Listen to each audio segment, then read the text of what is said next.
Hello, everybody. Welcome back to the Pipeline Podcast, number 98, the show where we like to celebrate our fandoms through positivity. Joining me today, I got a very, very special guest today. I have Superhero Nexus. How's it going, Superhero Nexus? Yo. How's it going, mate? I was like, should I go Superhero Nexus, Matt? I was like, yeah. You can call me Matt if you want. We'll Absolutely. Might be a bit easier. I think last time I just called you Nexus the whole time, and I was like, that seems a little unprofessional. I'm a Nexus being. That's Anchor being now. I should call it Superhero Absolutely. Anchor. Anchor. No. A few people call me an anchor, so.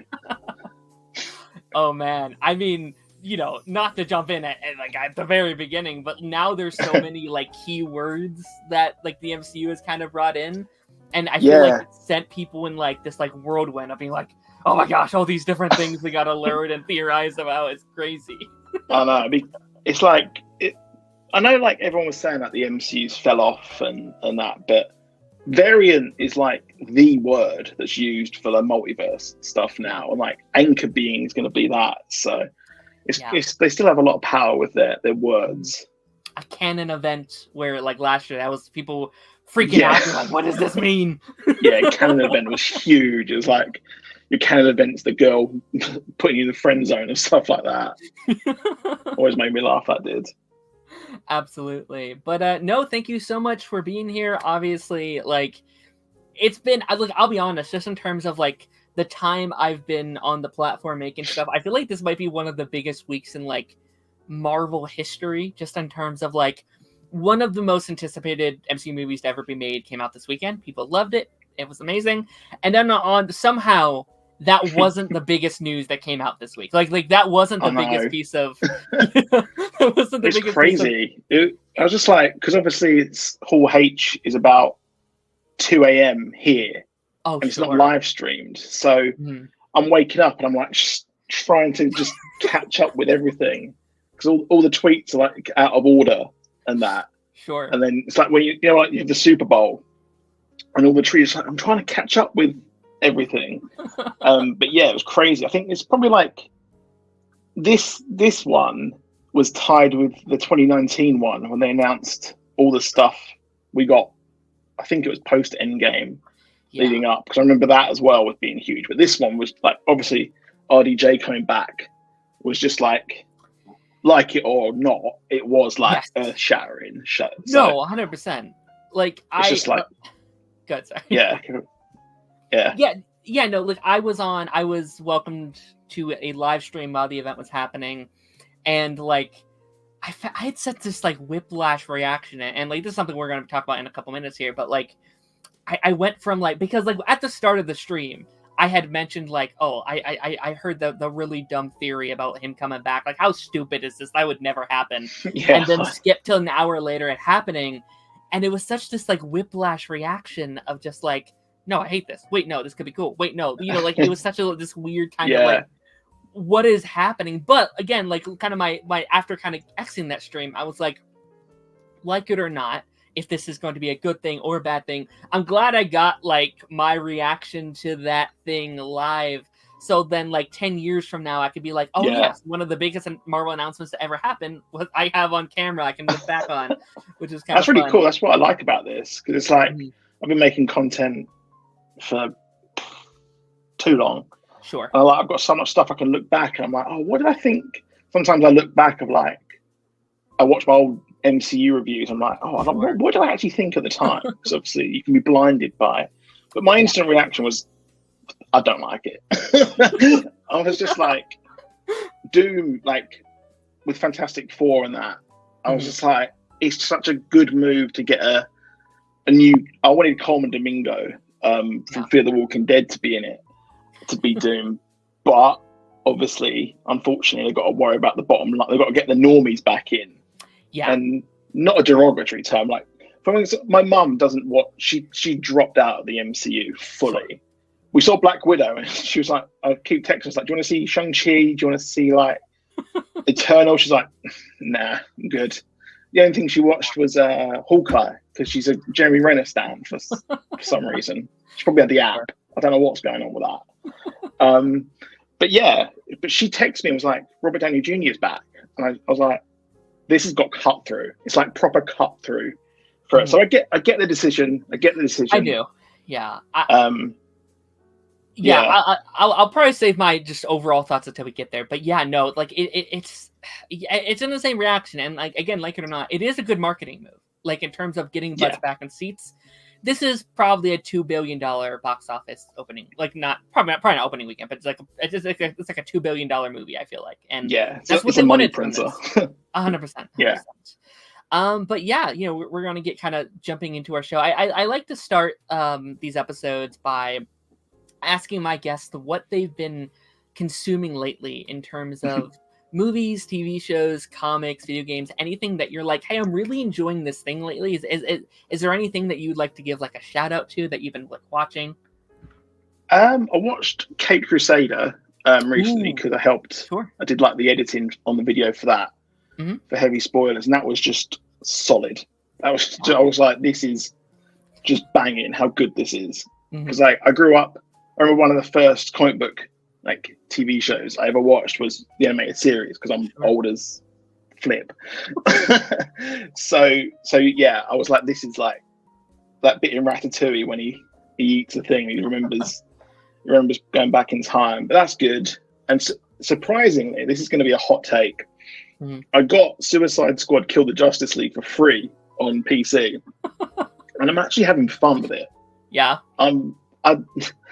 I'm surprised at how much fun I'm having. The story's a bit ropey, but I'm having fun. Yeah. And other than that, I'm just reading Fantastic Four again in prep for the eventual. Yeah. The prep for that.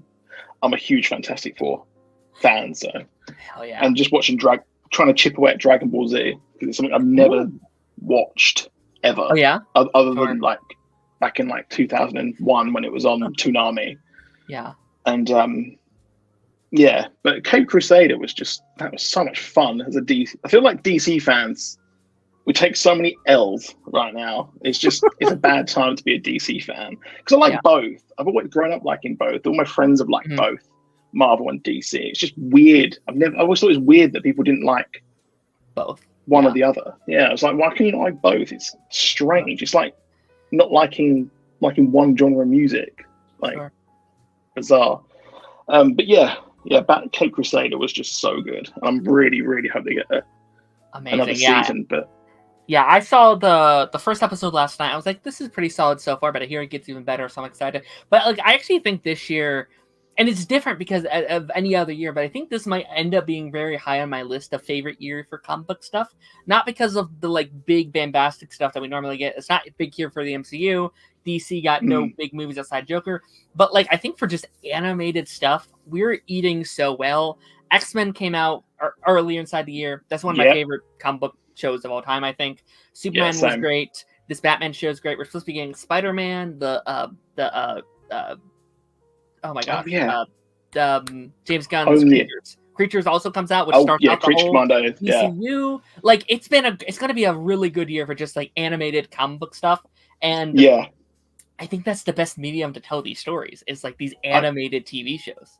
Yeah, I agree. X-Men '97, you could do crazy. The shit they did in that was crazy. And you're like, you never get that. They can take risks in that, and I didn't think of it until now, but the animated is just cooking this year. Like My Adventures with Superman and Lois is good, but in the UK we haven't got the Kite Man show, and then there's nowhere for me to stream Harley Quinn and that. We haven't got Max, so it is X-Men '97.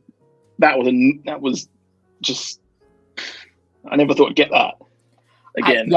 Like that whole show was like a fever dream. I felt like because I binged like it's weird because like that original show was the first like comic book. It was actually my first like introduction to anything superhero. So I love that show. I ended up rewatching it and prep for that coming out. And that show comes out, and I love that original show. But I thought that show was like everything you love about that show. We're doing that plus so much more. And it's just like, how'd you pull this off? How like when there's again I've liked most of the MCU stuff that's come out, but how when you have everything that's been going on over at Disney and Marvel, how do you pull this off? Like, how do you? I don't know. Yeah, I think it's the dude behind it is just like a fan. And I know a lot of people say like, oh, they shouldn't have to be a fan of the product to be. But I think we've shown over the years with stuff like The Witcher, and things like that with Halo, you have to be a fan to kind of make it how it is. Because the MCU doesn't really adapt the comics one to one, which is one of my issues with it. But there are ways of doing it. Like Civil War, they did what they could. They couldn't have like hundreds and hundreds of characters in that. Oh, they might with Secret Wars, but yeah, I think that X-Men '97 was just stunning. It really was just like, we're so back, and then we're not, and then we are. It's one of those things I feel like because that's a huge conversation. Should you get writers that love comics or not? I kind of think it's great to have a mixture of both. Like, because I do think you should have those hardcore fans, but then I also think it probably helps to have a couple people who don't know the source being like, yo, guys, this doesn't work. And just because it's in the comics doesn't mean it's going to work here. But I think if you can have both of those brains kind of being like, okay, let's find that perfect balance of those two things, I think it can be kind of cool. I think that works, and hopefully we'll get like She-Hulk, and hopefully we get a season 2 of that, because that is a guilty pleasure of mine. I don't think it was perfect, but I had a really good time with that show. Yeah, and I think fun, if you just which is what you want. Yeah, and like I think that's a show I think can only get better with more seasons, and like they could look at what did people like, what did they not like. Obviously, don't listen to all the people who didn't like it, because have don't listen to that side. But like find. I don't know. Like, I feel like if you just had one more season, you can oil out some of those issues. Yeah, it needed to lean into the wackiness and that. It needed a monster of the week, not monster of the week, but a crime of the week, and that's what I thought would have been better. But yeah, I thought these days you don't really get shows having a bad. Like, I remember sitcoms back in the day, like they would have a really rough first season, like The Office. If you watch that now, it's terrible. But then it got better over time. Mm-hmm. Yeah, and that's the thing. You don't really, and then like I actually wanted them to lean into the more sitcom-y side of that show. Like, I liked it when it was more episodic, and then at the end they're like, "Oh shit, we don't have a big bad. Let's find a big bad. Let's make this story." And then that's where it kind of didn't work for me. Yeah, the whole blood thing. I was like, I don't care. I just don't care about this. But we're going to be jumping into a couple of these news stories, and I think like this first one kind of is a nice transition to the animated shows that we were talking about just a second ago. Creature Commandos gears up with its first San Diego Comic-Con trailer. Now, this one was kind of crazy, just I think in terms of just like our first official look or first official trailer for the DCU in general. Yeah. And I feel like not many people are talking about it because it's creatures and because it's animated, but it's crazy to be like, oh, we finally have our first official trailer for a DCU project. Like, it's finally here. I know. I'm so excited for this era. And this trailer looks so good. Like, the animation and that. I find with animation stuff, it can be very hit and miss. And it's expensive and that. But this looks so much fun. It does. Obviously, it is the Suicide Squad with monsters. But I like seeing, was it Weasel, wasn't it? He survived at the end of the Suicide Squad, and he's in this as well. And you got the Bride of Frankenstein. Mm-hmm. Obviously, WB can bring out their classics and things like that. But yeah, it looks so good, and it can like Waller. I think is it the same chick who's doing she was Waller in Peacemaker as well, wasn't she? Yeah, she's. I'm glad they kept her around. I like what Gunn's doing. He's just keeping the good stuff. Yeah, she's one of those actors where I'm like, yeah, I am totally fine with you keeping her around and her kind of being one of those faces, just kind of being that like weird kind of like Kevin Conroy of like the Amanda Waller. You just keep her around because she's great in every continuity. I do somewhat still kind of have not an issue, but I still do think it's kind of strange that this is the first one. I feel like that's my only real criticism with this project is I'd be very happy if this was after Superman or something, but I do think that being the first official one feels like, oh, yeah, this is like the start, and then Superman's the real start. Like, I do think that's clunky, and like, I understand why. They're like, oh, we can't get a movie out until 2025. Let's have this come out this year, satisfy the fans with something at least. But, I mean, what's your kind of take on that? Are you okay with it coming out, being the first official project? It is weird when you think about it, because I think you need a movie to get people, because obviously we had the Suicide Squad brought us into Peacemaker.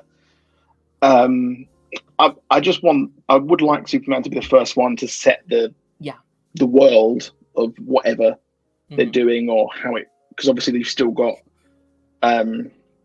Peacemaker, you've still got Amanda Waller, you've got James Gunn's wife in it as well. Yeah. I would like to see what they're doing with that. But yeah, it is strange. Yeah. But I think that animation, like you said, less people are going to be into it. I know a few people who like the MCU, but they didn't watch X-Men 97 because they didn't want to watch animation. So I think it's a safe bet to get this out. But I think the DC have been a running joke for what is it, 2024 now? Like 11 years. They've been laughed at the whole time, non-stop.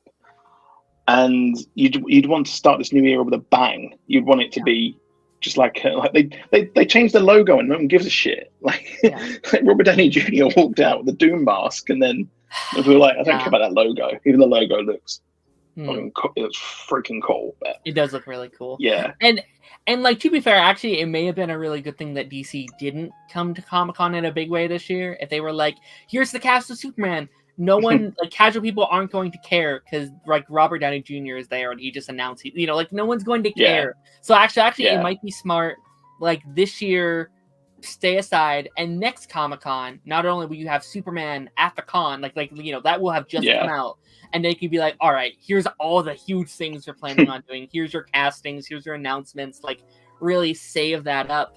There's also a little bit of a thing for me where it comes, like, I don't necessarily think it's a great idea to have your first project R-rated just because, when a casual audience is looking at the long list of, like, okay, what do I have to watch to get into this universe? Might be like, oh, it's an R-rated project. I'm not going to start this universe. It's R-rated. You know what I mean? So, like, that might be a hindrance for some people, but I think it would have been, but with Deadpool being like the biggest R-rated movie ever, which it's, I do get you. I do get what you mean. You want to get, because obviously, like, people grew up watching the MCU. It's like they didn't have the dark times of seeing Spider-Man 3 in the cinema, or looking forward to the next Batman movie. Like, oh, the Batman's in the cinema. Oh, it's Batman and Robin.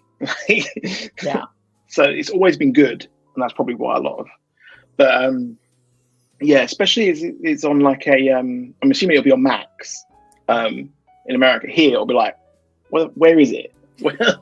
Like, who knows where it's going? We didn't get Peacemaker until like 6 months or whatever after.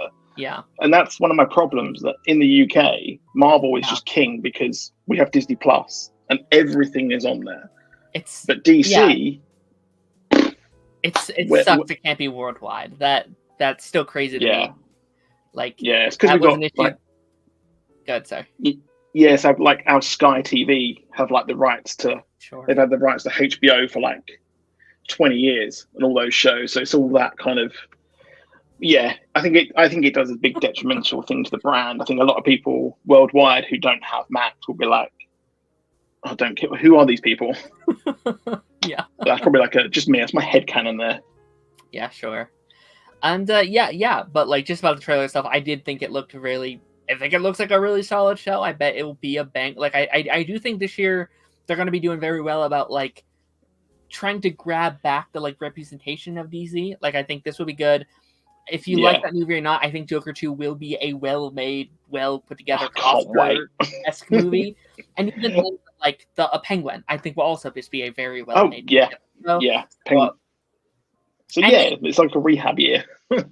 And I mean, even look at the Superman show and this new Batman show, and hopefully Superman Lois will be good. I'm fingers crossed. So like, I can't wait for that. Yeah, so I'm hoping this year is like, okay, DC, even if not the big stuff, they're getting themselves on track for hopefully people will go see Superman next year. Exactly. Yeah, it's like wrestling. Like, you've got WWE, you've got AEW. It's amazing when they both are good and are hot. And like, when Marvel and DC are firing, if you can get them both firing at the same time, we're just going to eat. And there'll be no fan wars, there'll be no whatever. We can just all enjoy everything together. Yeah, and that's my dream. and I feel like this year's been pretty good about that. Like X-Men was good, Deadpool was good, everything on DC we just said is good, and then you just have the Sony stuff over there, which I think is going to be the like garbage shoot of the superhero stuff this year, where it's like, oh yeah, let's not talk about those guys because they'll probably not do well on our scale at the end of the year. Yeah, I'm not a fan of the Venom verse. Paul was a joke. He sent me. He's like, "Oh, it's your birthday." He sent me the 4K Blu-ray 1 and 2. I was like, "That's actually funny," because you know how much I hate them. I think I think I'm not a big fan of Tom Hardy, and yeah, since The Dark Knight Rises. But I'm hoping we wrap that up this year. I'm hoping they'll be like, Venom's coming out, and then Kraven will be a weird way to end it on, but still, just be like, all right, Kraven, it's done. Let's just that's another thing. I just want Aaron Taylor Johnson to have a good career. He deserves it. He was so good in Bullet Train and obviously Kick-Ass and that, but yeah, just fingers crossed. I hope it's good. I'm going to go see it because I'm going to have to. I mean, I'd love, like Venom's the one where I'm like, I would love if you just made the best movie. Like, if people have been shitting on this franchise, people haven't loved these Venom movies, and you come up with Venom, be like, wait, this is a 10 out of 10 perfect piece of cinema. Look, I think that'd be so hilarious. I know. It would be fun if they just knock it out of the park just once. I do hope it's good, but this has got the whole messiness of what world. Let's just, as Deadpool said, stop the multiverse. Get rid of it. We're done. Oh my gosh. But yeah, I mean, talk about multiverse, we're kind of jumping into another kind of big superhero franchise with The Boys. The Boys obviously been crazy. They just finished season 4. They announced a couple months ago The Boys Mexico, and we're back with another show. They did.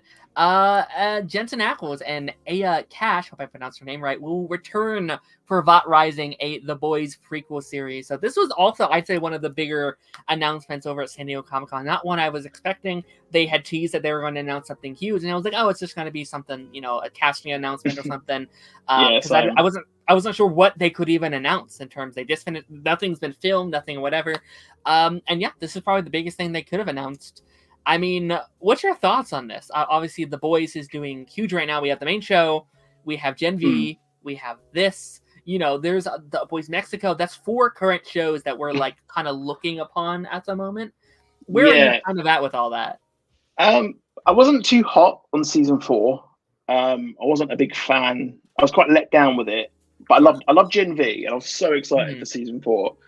But I found that they're just it's mirroring real life too much. Not to be like keep politics out of it, but it's more like I've seen this happened like 3 years ago. I watched it live on I watched everything that happened like January the 6th and that. So I want them to kind of just do their own thing in a way, but tell the similar story.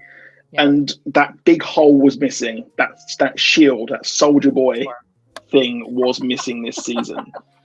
He was like, season 3 was just so ridiculously good, and it was because Jensen Ackles is just he's him. He's just so good as the bad Captain America. But yeah, I'm excited for this. I saw a few people saying like the bad guys, it's like you've got 2 horrible people as leads. I can't support this, but it's more, I think it'd be more like a comedy sort of thing, but I'm interested to see, because obviously there's a lot of history there. Like in the MCU, for example, they had the 80s Avengers in What If, and then they had them in the first Ant-Man. I've always been like, can we just have some early days stuff? And this is going to be, I think it's going to be a lot of fun. Aya Cash was fantastic in season 2. So I'm glad that they brought back these 2 just awful people for us to just laugh at. And Soldier Boy, I think they did a fantastic job updating the character from the comics, and I know a lot of people aren't fans of the comics. But yeah, this will be good. I thought I dreamt that The Boys Mexico was announced. I remember seeing it. I was like, when you said it now, I was like, I'm sure I probably woke up at like 3 a.m. and checked my phone and was like, oh, it's been announced. But you do worry about the oversaturation, because I'm worried it's going to be like The Walking Dead, where there's just so much with that. You've got like I haven't even watched them all because there's just too many.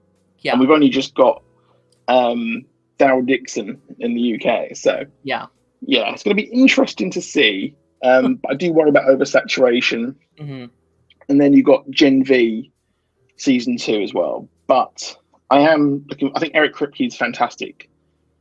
And obviously you've got Seth Rogen as the showrunner.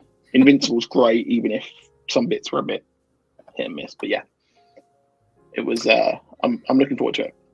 I agree. I think like if this was announced and it wasn't about Soldier Boy, I'd be like, okay, all right, this could be kind of cool. Yeah. You add I think if you add Jensen Ackles to any show, I'm 50% more likely to watch the show than if he wasn't in it, because I think same. he's just that guy. Like I love him in everything he's in. Like the whole thing about like him as Batman was going around for a while, and I'm like, I'm not sure how that'd work, but also I'd be so insanely excited if he was Batman just because he's Jensen Ackles. Like I would, that'd be crazy. So no, this is exciting. I am a little bit worried about the oversaturation of it all.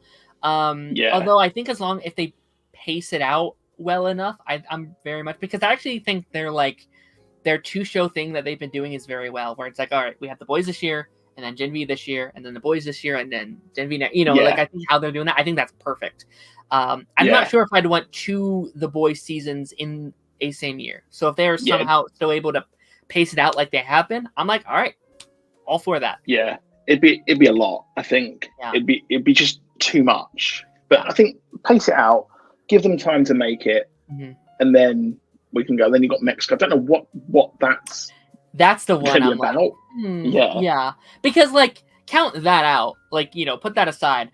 I do like that the boys, Gen V, and this do feel like so drastically different kinds of shows. Like obviously the main show, Gen V is this like coming of age. And then this is this like Silver Age superhero show. Like all those things are very different. And then I'm like, okay, but what's Mexico? Like where does that fit into everything that we're doing right now?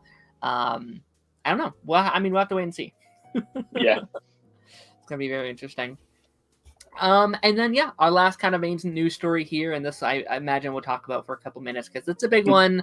Avengers Doom Dynasty officially announced with Robert Downey Jr. returning to play Dr. Doom.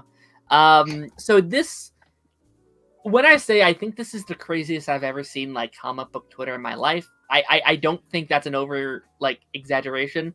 That night I didn't get to bed until 3:00 in the morning because I couldn't stop just looking at Twitter and just these like polar opposite reactions of this like, Marvel's back, I can't believe this, to DC's dead, I'm never watching anything from them. Like those polar opposite things were so crazy. And we talked about it a bit prior, but obviously what's your overall thoughts on this whole thing? Because again, it might be one of the craziest things to ever come out of the MCU in terms of like a straightaway announcement.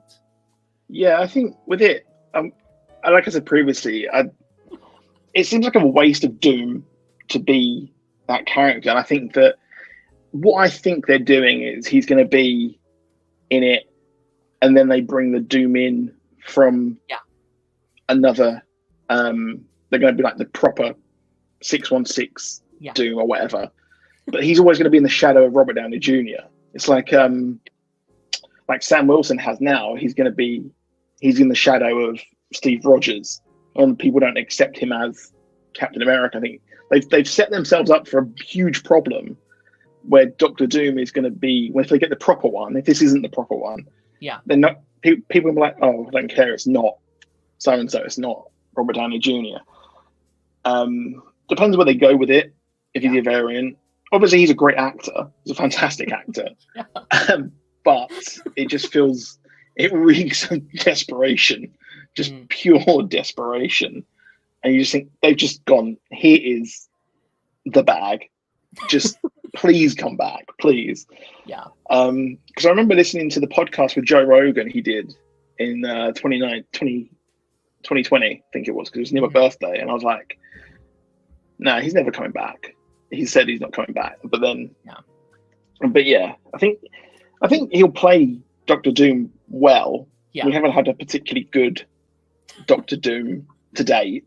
So which is a problem because it's a role which any new actor could do a really good job with, because you've got the MCU behind you to do it. So they've wasted that kind of bump on Robert Downey Jr. It's weird it's got its own movie. Obviously, you had to get rid of Kang, but I think they should have, personally, I think they should have recast him, because at the end of Quantumania, I think it was, where they had the whole council of Kangs, they all look like, what's his face? So I think they should have recast Kang. I thought that was an interesting story, although Kang lost and lost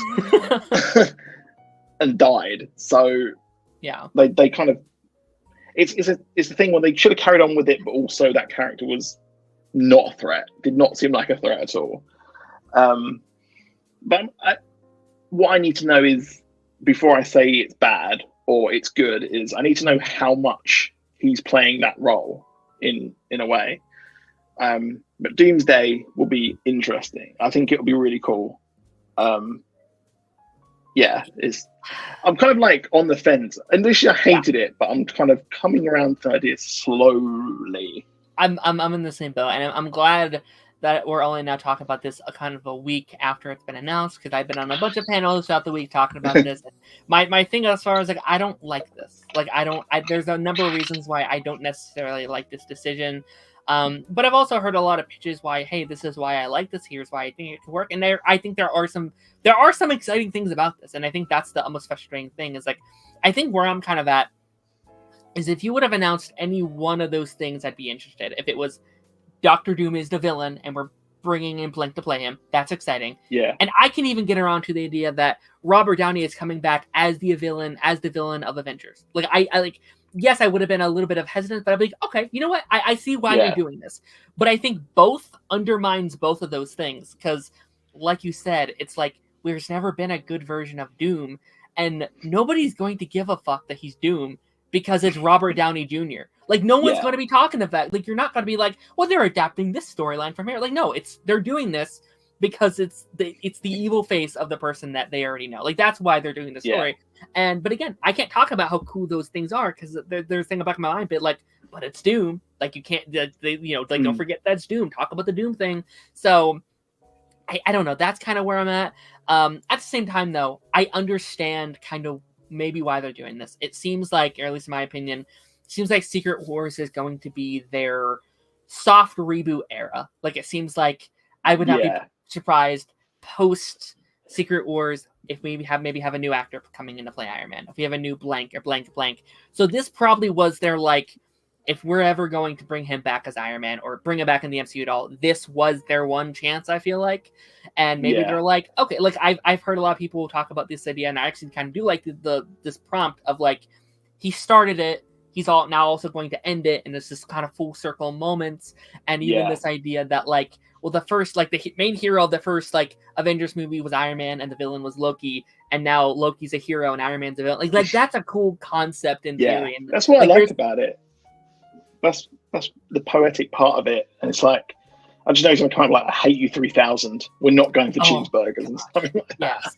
Yes, all the memes and, like, people are, like, joking about, this is going to be Spider-Man, he's going to be crying, but also it's like, but also there's a little bit of excitement to that. Like, there is a little bit of hype in terms of, like, how our characters are going to react. Like, everyone's talking about Spider-Man, I get that. I'm very interested about Rhodey and how Rhodey's going to be dealing with this, and how this focuses in, if it's even still happening, into Armored Wars.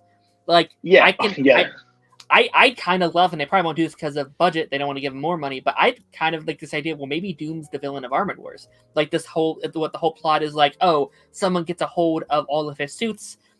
It makes sense if someone who has his face got a hold of his suits, like, he's able to access them. That could be kind of cool if you want to go that direction. But we'll see. The thing with Rhodey is, like, because of Secret Invasion, you're just like, when did you? I like to think Secret Invasion didn't happen. That was a dark time. But also, like how that ended could make. I think that can put Rhodey in a very interesting spot. This idea, like, I missed all these years. I missed the, like, death of my best friend. But oopsie, now there's an evil variant of him coming in. How do I react to that? Like, I'm wanting to have that closure with them, but not with this version of him. You know what I mean? So like, I feel like that's interesting. There's interesting areas that we can cover here. So I went from I really hate this thing to I let's just see how it goes. Like let's see how they go about this. I guarantee once that trailer comes out, we're all gonna be hyped. We're gonna be like, all right, let's fucking go. Like it's gonna be the biggest trailer on the planet. Yes, like we're gonna be there day one. Like I've been seeing people who are like, I'm not gonna watch this movie because of this. Like, yes, you are. You're 100% going to go watch this movie. Don't lie to yourself. Yeah, you're not gonna see Robert Downey Jr. come back to the MCU. It's like it's huge. It's earth shattering. It's just it is what it. Even if you don't like it, you're still gonna see it. Like people are like, you slop. You're like, shut up. You're gonna see it. Come on now. And I mean, I will just say, just like getting all these announcements in terms of just like the MCU as a whole, like I think just getting these Avengers announcements have made me very excited, just because we're finally moving forward with Avengers. It's been so unbelievably long. What they announced, 2021 is when they announced the King Dynasty. No, was it 22 or 21 or something like that, or they announced all of those kind of big things. It's just like we've been waiting and just wait, like in that standstill spot, and it's like we're finally moving forward, and that's exciting. We've not had an Avengers movie since 2019 as well. That's crazy how long that's been. I also just really quickly want to bring up, I don't know if you saw this, just prior to, like 20 minutes or so prior to us going live, they did announce the kind of slate for the MCU and different spots that were I briefly saw that. I do kind of want to quickly just kind of talk about that, because I do think that is kind of interesting. So just kind of these empty spots and where we kind of think everything is going to be. So 2025, we already know. We have Captain America, Thunderbolts, Fantastic Four, and apparently Blade is still for November 7th. Do you think that's going to stay? They seem very, like, they like keep saying, like, hey, it's still safe. We're still going to make that date. They got to be working on that movie, like, now. Like, they got to be, like, mid-writing that script right now, because they don't even have a lead writer at the moment. Do they have a director? I think he left, right? Yeah, I think they burnt through them on the Flash movie. It's ridiculous. Yeah. But yeah, because he spoke at the end of Eternal or something, I think, what I remember. Yeah. Or because what a mess. Setting things up and never paying it off. But yeah, I don't think Blade's going to happen. I like the idea of the retro period drama of it, with like Mia Goth or something being like but a lot of people hated it, so I best not share that hot take that I liked it. I'm just ready for that to come out. I'm tired of hearing they get a new writer each month, or they got a new, because I was in the same place with Fantastic Four. I was at a point where I was like, I don't give a fuck. I'm so tired of hearing about it. I'm tired of hearing a new writer or a new director or a new cast or whatever. It's just, and now that we're moving forward, it's like, oh, I'm actually really excited for this. And I bet I'll be the same with Blade. I just, right now, I'm tired. I'm tired of hearing them saying. How do you mess it up? I don't get it. Even Blade Trinity was cool. Like, it's just ridiculous. Just get your finger out and do it. Yeah. And like, again, I think relatively this should be a cheap movie. Right? Like, I feel like you can make that date if they buckle up now. And we're like, all right, we're making that like November, make it a low budget, it doesn't have to be this $200 million movie. It has to be like a 150. Like, you can have it be low budget. It's rated R. Have fun with it. Just put it out, and then we're good to go. So yeah, because Werewolf by Night was cool, and that was like relatively just I forgot about it. Yeah. All right, so moving on to 2026, we have a February 13th date, which is to be announced. We have a May 1st date, which is Avengers Doomsday, and we have a November date. So we have one before Doomsday and one after. What do you think could slide into those two spots? There has to be a Spider-Man at some point, because the post-credit scene of Spidey meeting the Doomsday variant is just too good not to do. Mm-hmm. So I will say, because I said the same thing, I posted online, oh yeah, Spider-Man's going to be either before or after, and they said, well, that would be on the Sony slate and not the Disney slate. So Spider-Man would not take into this equation, which like, oh, okay, that makes a lot more sense. It does actually. So February is also a weird date for Marvel. Like I don't know, like that's always a very weird one to me. Like, oh yeah, it's like I get Captain America and certain things. I got Black Panther. I don't know where they're going to go with it. Maybe a Doctor Strange 3, if you want. Like, that could do very well setting that up if you want it to. Yeah. I feel like you need to do a Doctor Strange at some point, because obviously he went off with Clea. Yeah. And he set up the rules, so to speak, of the multiverse in a way. So if you're going to go into Doomsday, and Doom doesn't exist already, he's probably going to be a variant. So you're going to have to set that up. I'd like to maybe do a Loki movie at some point. Ooh, that would do numbers. But he's sitting on his chair now. He's like chilling. So I don't know what he's going to do. I also think it's going to be interesting depending on what we do post Secret Wars. Like, if we are recasting some folks, there might be a couple movies you need to get out of the way first. So I've thrown the idea of maybe a Thor 5, because it seems like he wants to do that Thor 5. Maybe that's a February 13th. Like, maybe throw a Thor 5 in there. And that's like his kind of swan song going into the Avengers, and then we recast him post. Because I don't think Chris Hemsworth is going to be doing this for the next 10, 15 years. Like, no. Like, I feel like he's one, either put Thor aside or recast him kind of thing. So yeah, I think maybe a Deadpool at some point, because they can't not. They've made event. Yeah, they've printed money with it. I definitely think post Secret Wars at some point we're getting a Deadpool, because also I think they're in Avengers 5 and 6. Like, I think Wolverine and Deadpool are in Avengers 5 and 6, at least 6, right? Yeah, at least. Yeah, they have to be. And then that November date is very interesting. What follows up Doomsday before Secret Wars? See, they have this bad habit of following up the most hypest movies with the most inconsequential ones. Yeah. Because you had Infinity War into Captain Marvel. Was it Captain Marvel? Or it might have been before. Yeah, it was Infinity War, Ant-Man, Captain Marvel, Endgame. Yeah. Yeah. I mean, I enjoyed Captain Marvel at a base level, and I loved Ant-Man and the Wasp. Yeah. But I feel like you're going to have like a sorbet, like a cleanser in between, maybe a comedic one or something like that. Maybe. If we're doing Armored Wars, I think that could fit in very well after Doomsday if you want. Like, it also, we don't know. We also don't know how Doomsday is going to end. Is it like an Infinity War ending where everyone kind of dies? Or is it like where do we end that movie for another movie to take its spot? You know what I mean? Yeah. They said they're not doing Battle World, or I've seen hints, because I thought that Doomsday would end like the comic, like 2015 Secret, Issue 1 of Secret Wars 2015, where it kind of goes, and then you've got the Secret Wars there on the Battle World, or they're going to do an original, like the original one. Yeah. But yeah, it's kind of tough to see where they're going to end it, and they're going to do the Doom War and things like that. Sure. Which I thought they would set it up in Wakanda Forever, but they didn't. Or, maybe Thor would actually kind of work after Doomsday if he's off-world or something. Like, if he is off-world, that is the like comedy type movie that like you were talking about. I don't think it should be comedy, but it might be comedy. You know? I think with Thor 5, I feel like I liked Ragnarok. Thor: Love and Thunder, I like parts of, but I think they need to, because Thor 1 and 2 are so boring. Everyone was, I know when Love and Thunder came out, everyone was like, yeah, I love Thor 1 and 2. No, at the time, no, we you don't. It. I remember I was there when it was written. I was there when history was written. Yeah. No one liked it. It was dog shit. I don't like Thor 4, but I will take Thor 4 above Thor 2 any day of the week.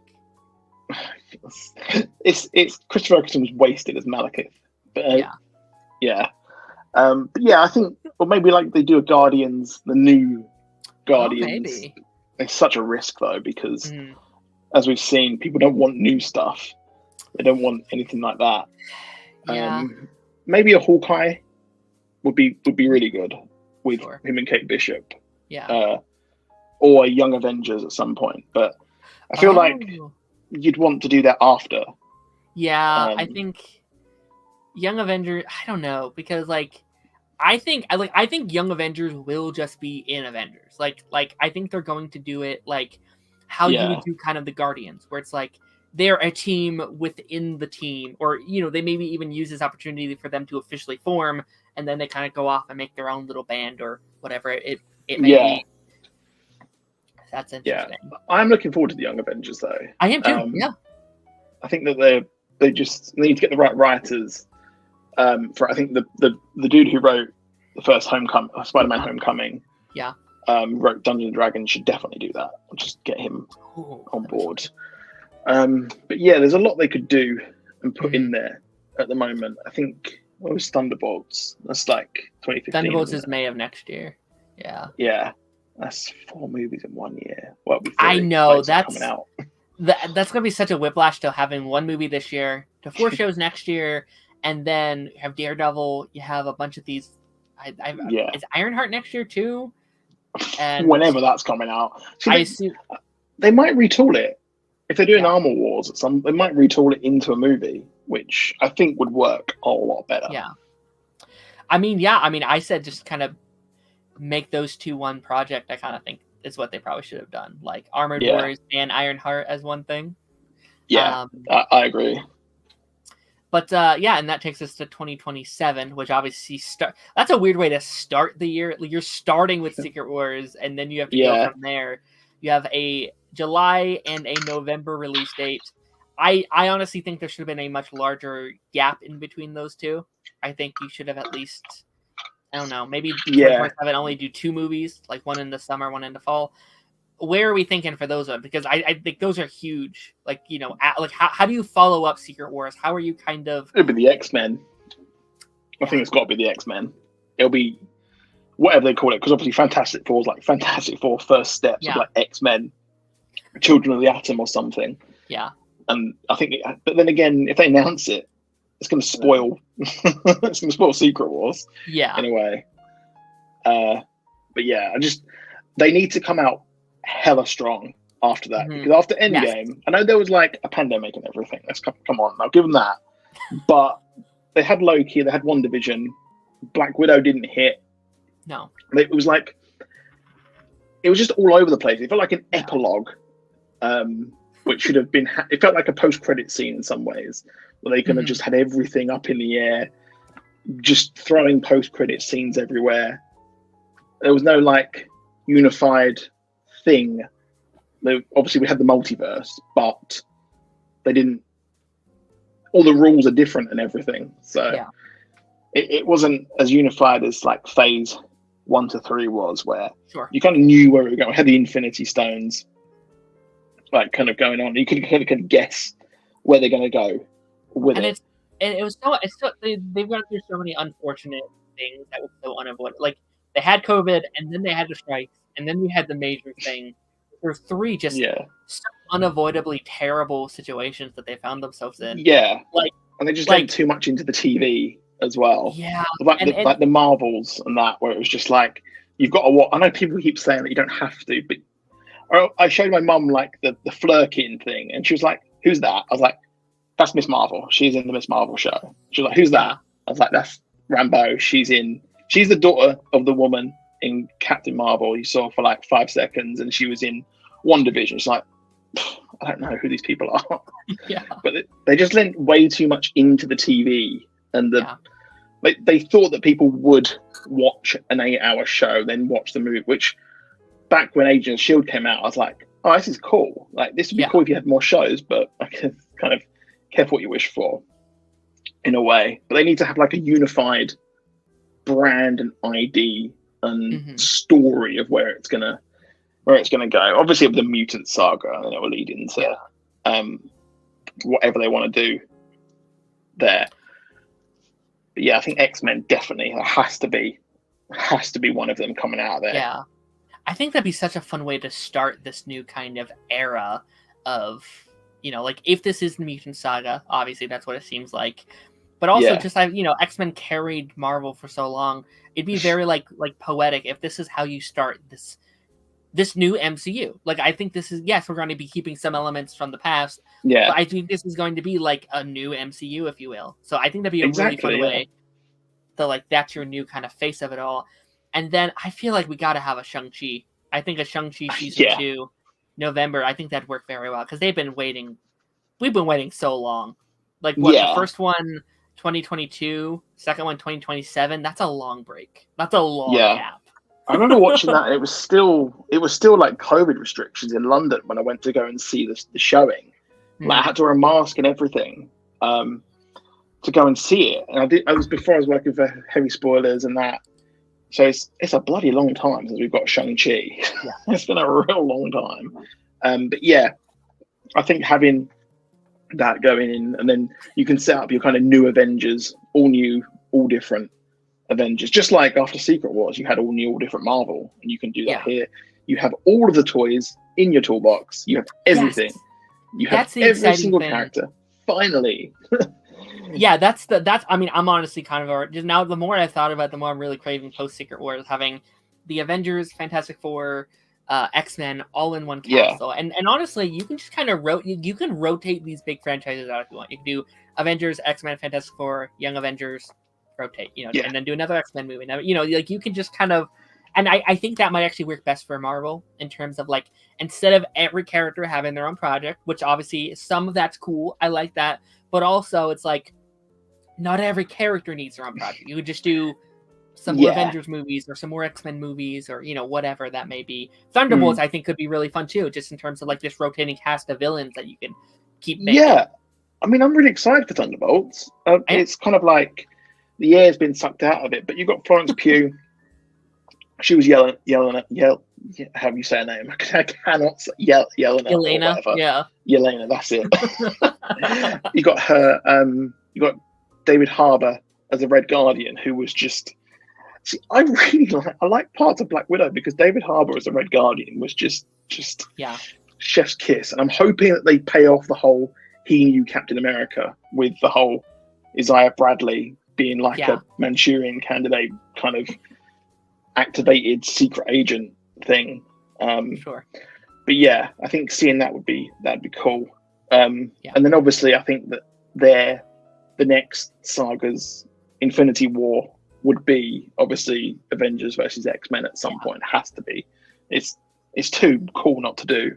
Oh my gosh! Yeah, that's it writes itself. The budget on that writes itself, and then you could kind of like it'd be very fun where you kind of play Fantastic Four and all that, where it's like, oh, like kind of in there in between, like, all right, what size do we choose? But yeah, it writes itself. So it's that like civil, because like I've talked about this several, because like that was the rumor what Avengers 5 was going to be, and I'm now I'm thinking about it, I'm kind of glad they waited for a future time, but like the idea being like Fox X-Men versus our Avengers now. That's how you get associated with everybody.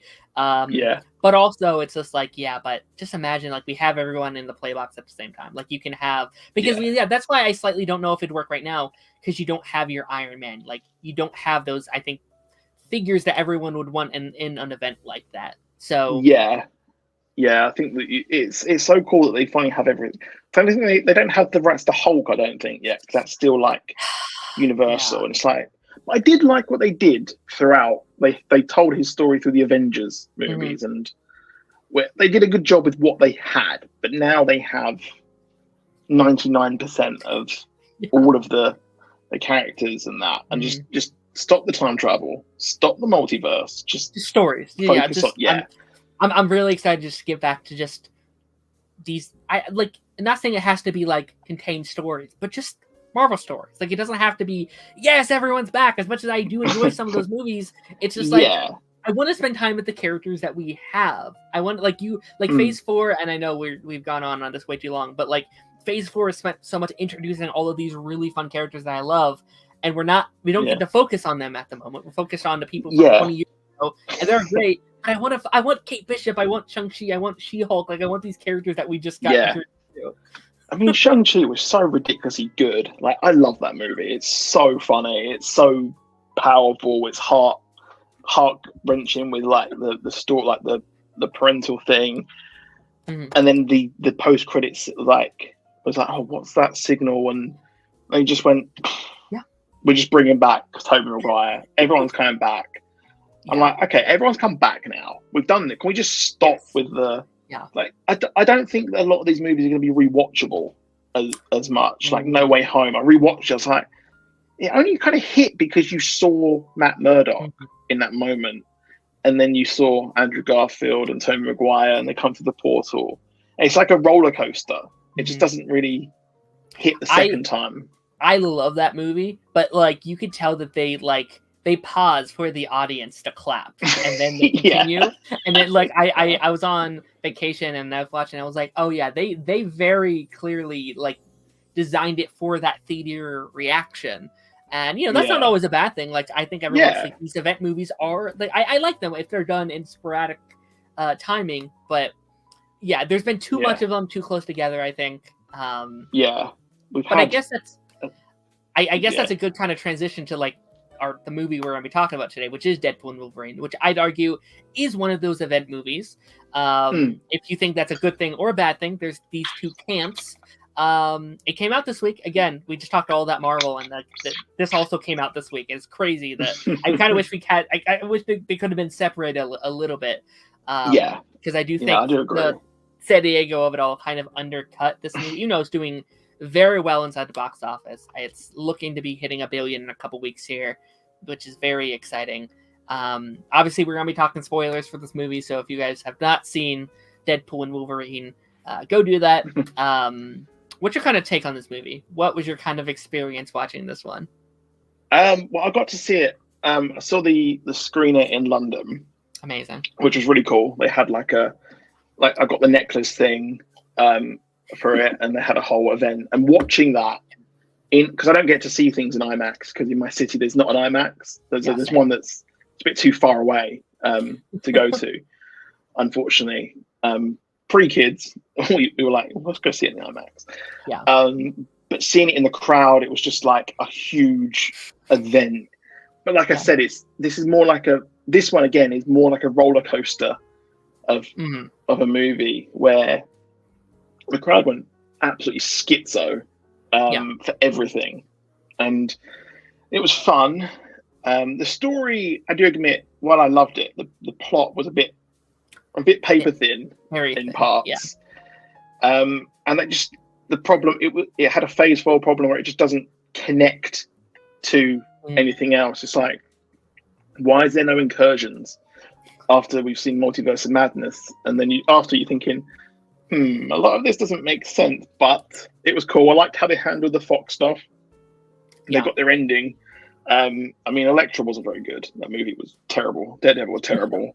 I don't know why Jennifer Garner got the big send off there. I feel like it's a bit weird, in my opinion. But I don't think Ben Affleck would ever want to come back to a comic book movie after the DCEU.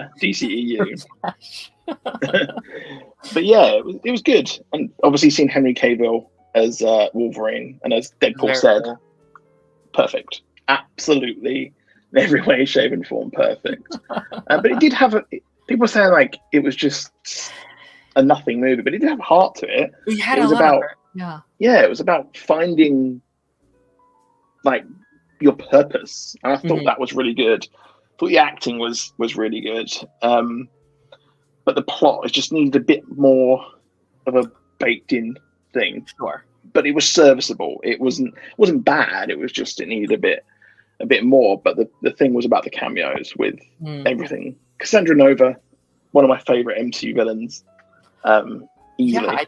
I think because like I feel like most of the criticisms I've seen is that like it's not deep enough or doesn't have enough heart. I actually think that's the highlight. Like yes, those cameos are really really fun. Yes, they're there, but like for me that's easily not why this movie works. And I think this movie works is because of how good these two lead characters are. Obviously, I think the overall highlight is just getting to see Hugh and Ryan just go back and forth and have fun. Yeah. It's so clear they're having the time of their lives. Like they are just like, this is their favorite outing thus far. They're having a blast. Yeah. Hugh's coming back after all these years, and seeing them in that suit for me is worth it. Like it's just that get to see Deadpool and Hugh Jackman in the MCU wearing those suits together. That makes this movie's existence worth it for me. So like the bar was already kind of met there, but I think what is just these two characters, and I think both of these characters have really really good arcs. I've talked about this elsewhere. There's like obviously Ryan's arc, Hugh's arc No, Logan's arc. I'm so sorry. That's it. Hugh's arc is no Logan. I'm so sorry. Logan's arc is really fun, and do I wish there could have been a little bit more like there is a bit of like show don't tell-ness of that all, where I do wish we could have seen a little bit more of his grief, but something I really picked on the second time, where it's like, oh, he's the worst one because he let his friends die and blah blah blah, and I was like, yes, that's tragic. But when I caught him to the second time, it wasn't like he's not the worst one because he let his friends die, because I bet many have gone through that same pain. He's the worst one because he let his friends die and then did nothing in their name. He then went to violence and went to killing and destroyed everything that their name stood for. Yeah. And I thought that was such a fascinating direction to go, where oh my gosh. And it feels so if that feels like such a direction Wolverine would go in, he would just use his pain with violence, what he's used to. And I loved his arc of being like, well, no, this suit means I'm an X-Men. I am the X-Men. I thought that whole, I was getting goosebumps, because I think that's such a good, little arc. Do I think it could have been used a little bit more? Yes, I do. But I think for what they were doing with that, I really liked that. And I think even more, I liked Wade's arc in this movie. Obviously we still have the movie, and it's you have to be a hero because they want, or they need you, not because you need it. That whole arc was good. And you kind of go into movie thinking, oh, that's going to be his arc. It's learning that he has to be a hero because other people need him. But that's not the arc. He already knows that, he already knows that lesson. Everything we've seen in the first two movies is him putting other people above himself. The arc is him believing that that's in him, and believing enough in himself where oh no, I am a hero. I don't need to prove myself to anybody. That's just already there. And it's a movie about self-confidence, which I think is a very fascinating direction to take a superhero movie. And it's there the final kind of bit when they're all kind of coming together and they're holding each other's hands, and it's the arcs are coming full circle for both of those characters. It's this is gorgeous. It has so much heart and so much love put into it. Yeah, it does. I think that it's so cool seeing, because obviously Deadpool, he's fantastic. He's so good at killing, but he's got to just become the hero that he needs, or not. Sorry, he's got to just be a hero. He's got to do good, not because he needs it. And I thought that scene with Happy Hogan was just so good. I was just this is fantastic, and it reminded me Jon Favreau, you can act. Just please do some more stuff. During that scene, I went through a thing and I was like, all right, is this Happy Hogan, Jon Favreau, the director, or is this Foggy? It looked like I went through all three. I was like, all right, which one is this? I was trying to, hold on a minute, which one? And I was looking around, looking at all the Easter eggs. Cool. But yeah, it does have a lot of heart. The only thing I didn't think was Cassandra Nova's kind of sudden, oh, I'm not actually comically evil now. I'm just, you like my brother. And I was like, it's a bit of a loose thing to have there. Mm-hmm. And I think you needed more of her, her story and that. But then again, she was like Sylvie. She was taken when she was young and even younger than Sylvie. And I like what they did with the Fox stuff. When I heard the rumors that all the Fox cast was like, oh, seriously? Yeah, I was like, but I liked what they did with it. They got to end their story. It was very meta textual way of characters here too. They're not just oh, cameo, look, I'm here for a second. They have actual arcs. They have actual stories in this movie. What was your thoughts on, obviously, I think one of the bigger ones, I know some people may disagree, I think the Chris Evans Human Torch is one of the biggest cameos in this movie, and that's something I've pitched for years, since Endgame. I was like, all right, he's going to come in, the whole audience is going to think it's Captain America, and it's this flame on, and it's oh, it's that one. I think it writes itself, it's not some brilliant piece of it's not that impressive or anything, but also it's that's exactly what I wanted. They did exactly what everyone kind of said that they would do. I thought they did a really good job with it. I thought that the tease, you see the arm, and you think he's Cap, because obviously Cap went missing and that, but he's with Peggy, and then you're just like, hold on, he's swearing. What's going on? And then the flame on, which is great for people who don't who aren't, because there's only people who aren't checking the cast list. They're not checking the rumors and that. There's people who just go and they're like, oh, a new MCU movie. I'm gonna go watch it. And they're like, oh shit, that's yeah. So I think it was very well done.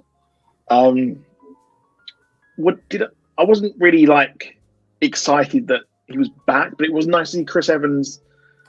Get like the post credit scene, get to have some fun in the MCU. Get to see Cap swear, even though it's not Cap, but seeing him get to be funny, because you forget how good Chris Evans is at being funny, because he was that funny guy before. Like, I think the first movie I watched him was Not Another Teen Movie, and then that, and then he was great in Knives Out. But it was nice seeing him do something a bit different there. But the cameos, cause I've got no love really for the Fox universe other than the X-Men stuff, but it was cool. And I thought that him coming back, I thought he looked great as Johnny Storm. I thought the costume was just stellar. And the way it was done. I thought because it is just a love letter, well, an end to the Fox universe. That's just, because obviously so many people were screwed over in it. Either bad movies or not brought back and that. So I thought that was good. I thought I feel like the Chris Evans one was the only one that I was really surprised by. Like, again, maybe that's just me being too chronically online. Obviously, they announced the Gambit and the Elektra stuff last year, which I thought was really silly. I wish I don't know, like maybe they didn't mean for all that to come out, but also it's like that would have been nice not to have known. So See, I forgot about the Gambit stuff. I was like, when he came in the outfit with the whole rigid neck that thing, was really cool. I was just like, I was like, how are they going to do this? And I'm glad they did the comedy, because Channing Tatum, it was fantastic when he was like doing the patois and the Creole voice. It's just so funny. But I think I had it just spoilt for me just before I went in with the Chris Evans one, so I knew what to expect. But it was good though. And and then I think Wesley Snipes, I think, is a lot of people's favorite. Confession, I haven't seen those movies. I've been putting them off for years because I'm like, I'm gonna wait until the MCU Blade movie comes out and I watch them in prep. And it's like, it won't come out. So I can't watch them. But obviously it's very cool that they got to kind of have that moment. Like, if it's staged or if it's not staged, obviously that beef online has been talked about for many, many years now, and they got that. I thought it was so funny. When it was just like, there's only one blade. There'll only be one blade, and then Deadpool does the like Jim in the office thing where he looks at the camera. I was like, that's just perfect. And like, it has two meanings. Like, you can like interpret that one of two ways, being like, oh, it's funny because we are getting a new one, or it's funny because we don't know if we're getting that new one because it won't come out. So. It works both ways. It'd be really funny if it never comes out and that joke just ages perfectly. And I like how they give Ryan Reynolds. I think Feige must have given Ryan Reynolds just carte blanche. Just do what you want. Just do exactly what you want. And I think that's what they need more. They need to have control on quality, but also they need to let the filmmakers make what they want. Like. The reason Guardians was so good is because James Gunn made what he wanted to make. And then Civil War, Winter Soldier with the Russos, Civil War. X-Men came out, and that feels like they have, I mean, that's not Kevin Feige directly, but like, still, they felt like they had full control just to make the project that they wanted. And that's why this works. I think they just let them. Loki feels like it's just kind of separate from everything else, and they're just kind of playing in that little sandbox. And I think the cameos were just they were right. They didn't need to be Secret Wars bringing new characters in, but again, I do hope that it's the end of the bringing old actors back, because I'm done now. I've got everything I wanted. I do feel like we have to expect it from Secret Wars, but I mean, what I'm hoping from Secret Wars though is like, what I think they've been doing is they've been building it up in Spider-Man, in Doctor Strange, in Deadpool, for hopefully when we get there, we don't have to do all these introductions. It's like, all right, you already know all these characters that we've been introducing. Now they just get to play in the one sandbox. And I think that's a lot more exciting than being like, it's a cameo, guys. Oh, look at it. So they can finally have all that work already out of the way. And now we can kind of just play in that, whatever. But I do agree. I'm kind of like, all right, these have been cool. I've liked these enough, but I am excited to focus on the characters that we already have and the characters that are main kind of figureheads of the MCU. So yeah, it'll be interesting. And I think Deadpool did it well. They had everything in there. Everything worked very well. I thought Matthew McFadden was just perfect. I thought that was just everything about it. Just, I think it all just. I think the fan service is what made it what it was. I think when I came out of the cinema, I tweeted like it's just pure fan service. It gives fans exactly what they want. Sure. I think that we're going to see more of that. I think it's just shock horror. If you give fans exactly what they like, you know what they like. Ryan Reynolds knows what the fans want. He's very in touch. He's like James Gunn, where he's very in touch with the characters and that. So, yeah, I think that giving us more of what we want, which can be a good and a bad thing. It can be a good and a bad thing. It is a balance there, but just things like that, what we want for it. Yeah, I mean, I would not be shocked if Ryan Reynolds like became like a producer on some of these upcoming projects, because again, he is so in touch with people want, and like the fan, like they are so in touch with like the fan base. When the leaks of like Deadpool and Friend came out, they're like, oh, they don't like this, we got to fix this. Like I do feel like there needs to be a little bit of that. Not too much. Don't listen to us too much, because we can sometimes not know what's good for us. We've seen that in this industry before. But and actually, I actually think Kevin Feige does that pretty well as well. Like it feels like I've talked about this a lot in here. I think he does listen. It's just sometimes they make too far in advance. They can't fix it. Like it's like, oh, okay, you guys don't like this, and we can't do anything about it. I'm sorry, guys. So we just have to put it out at some point. But I think that Sean Levy as well did it. He's had a good run. A lot of people were saying like he just made crap. But I don't think he does. I liked Free Guy. I thought that was fantastic. And then he did the one on, I can't remember what it was called, but it was on Netflix. And that was great. Adam Project. Right? Adam Project, right? That's it. Yeah. And I think that they make a very specific type of movie. And that very specific type of movie makes a lot of bloody money. So, but yeah, I thought Deadpool just has the heart. It has... But Cassandra Nova as well, I think not enough has been made of Emma Corrin with their role, their role in this, because they're just superb in it. I think that obviously they were on The Crown and they were great as Diana. And then this, I thought it was a very understated, because in the comics, Cassandra Nova's just terrifying when you read it, and she has a way of standing in it, the way she stands, her physical mannerisms. And I thought that Emma Corrin was just she nailed it to a T, that character. And unfortunately she's been forgotten a bit, I think. I mean, I think she deserved to be, and I know she technically was, but like the main villain of a movie, and I don't feel like she was necessarily like the main villain. The villain was more of like the plot that they kind of have to work around, just trying to get back home was the main conflict. I think she would have been a very good like full-on villain, getting to actually work as the villain, because I loved her whole thing of being like why are you like this, like why are you still evil? And I was like, I don't know I'm just, this is how they made me. Like I've been here my whole life, this is who I am. I don't know why I'm like this, and I don't necessarily want to be, but this is who I am, and I'm working with the cards I'm dealt. And I do feel at the end they're like, oh, she's gonna destroy all the multiverse. They're like, oh my gosh, that came out really quickly. But like I think everything with her in like the void, I thought was like really good. I loved her hand thing, or the hands coming out of the eyes and mouth. It's just like the comics. Terrifying. And I think it was very similar to Sylvie, the way Sylvie was taken as a kid. And she was just doing what she did because all the adults in her life were evil. In her eyes, they were evil. And I think the Paradox doing what he was doing, it just felt a bit flimsy. It was like, because the world was the universe was going to end. He just didn't want to watch it happen, because he didn't want to, he felt slighted. He wanted to just prune it and move on.